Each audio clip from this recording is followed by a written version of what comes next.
for yourself, man, I know your journey was from getting into weed, hanging out with your uncle, and then where did it kind of go from there? Yeah, well, because I was obviously around it so much and it was normal, we've just been speaking about your mum and dad telling you don't hang around with them, don't hang around with them, and that's true to a large extent.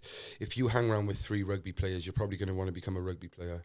If you hang around with 3 musicians, you're probably going to want to become the guitarist of that band. And if you hang around with 3 or 4 drug dealers or drug takers, you're probably going to become one of them as well. And that's what I did.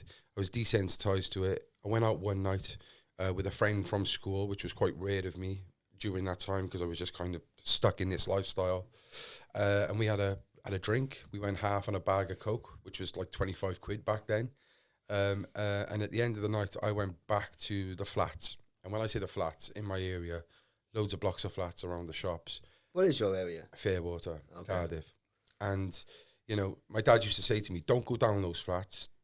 There's nothing good's down there. And most of the people who live in those flats are not from Fairwater. They're vulnerable people who have been moved in, you know. Every day's the same day.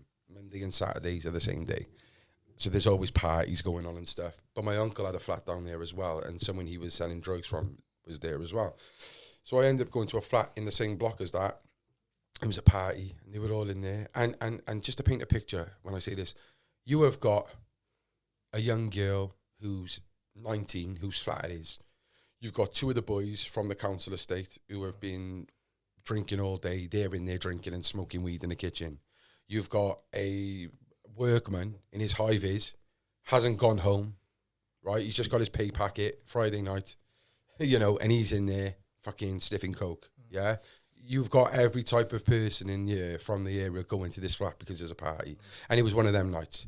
And they were smoking crack in there. Now, I've just done a documentary for Drugs Map of Britain about a year ago about how crack cocaine is a real epidemic in Wales, South Wales, especially the UK, I would imagine, where normal people who would normally be flat out on coke, they're just smoking crack now. Like, it's just the norm. Wow. Yeah, you're working class people who graft every day are out with a massive coke problem, yeah? And that's what it was. They were all smoking crack in there. And that was what it was. And basically, I tried crack for the first time in there.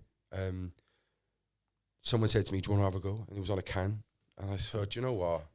People say to me, like, well, you just tried crack. And again, I've been around it for a year now. I've seen the type of people I've given the drugs to, businessmen, pretty women, the drug addict who lives on the streets, every type of person. So I'm thinking, it can't be that bad.